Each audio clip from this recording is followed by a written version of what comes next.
Kumar Singh. How are you all friends? I think all are fine.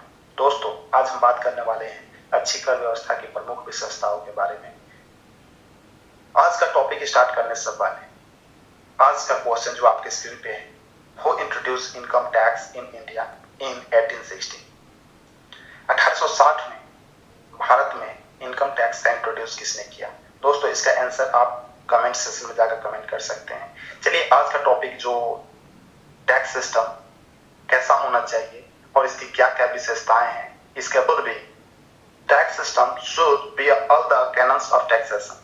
Tax system में जो सर्वप्रथम cannons of taxation का होना बहुत जरूरी है, जिसको अर्थशास्त्री एडम स्मिथ और प्रोफेसर वास्तवल ने दिया है। सेकेंड देखते हैं maximum social benefit. Maximum social benefit, इसका मकसद यही होना चाहिए कि समाज में इससे ज्यादा से ज्यादा लाभ मिले और हर एक वर्गों को ये लाभ पहुंचाई जाए। नेक्स्ट, थर्ड देखते हैं equality in distribution of tax burden.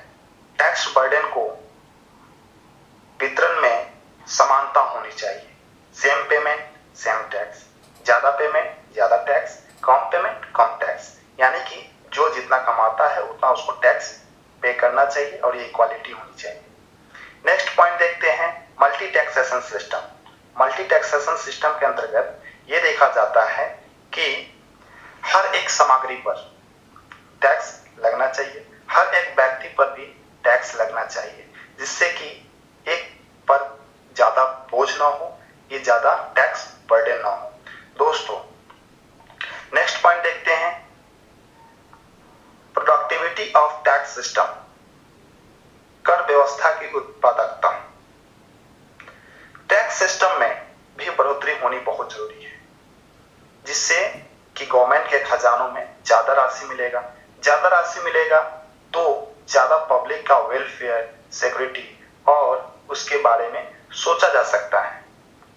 Right of tax payer.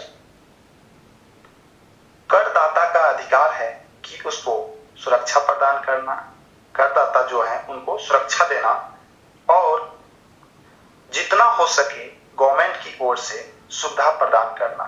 ये कब हो सकता है? जब सरकार के फंड पास पैसा होगा। चलिए नेक्स्ट देखते हैं यूनिवर्सल एप्लीकेशन ऑफ टैक्सेस। करों का सार्वभौमिक प्रयोग। इसके अंतर्गत देखा जाता है सेम इनकम सेम टैक्स होना चाहिए, लेकिन भारत में आयकर अधिनियम के अंतर्गत इस विशेषता की कमी है, क्योंकि यहाँ पर कृषि आय पर उस सीमा तक कर नहीं लगाया जाता जितना कि अदर सेक्टर्स में लगाए जाते हैं, जैसे sales tax, property tax, income tax, excise tax and estate tax etcetera. ऐसे ऐसे जो टैक्स है इसमें ज्यादा टैक्स लगाए जाते हैं, लेकिन वही कृषि आय पर देखा जाता है बहुत कम टैक्स लगाया जाता है। अगला पॉइंट देखते हैं सोशल कंट्रोल, सामाजिक नियंत्रण। सामाजिक नियंत्रण भी बहुत जरूरी है। Next, fair and equal distribution of wealth in community. Government की ओर से समाज में धन का उचित और समान वितरण होना चाहिए। जो भी उसका फंड आता है उसको समान रूप से वितरण करना चाहिए। Next point, the cost of the collection of tax must not be excessive. Tax को कलेक्शन करने में अधिक खर्च नहीं होनी चाहिए। मालूम चला कि टैक्स का कलेक्शन किया जाता है और टैक्स के जो अधिकारी गण हैं उनमें ही टैक्स खर्च हो जाता है, या टैक्स जो हम पे कर रहे हैं वो गवर्नमेंट के फंड में नहीं जा पा रहा है, उसको बीच में ही कहीं खर्च कर दिया जाता है।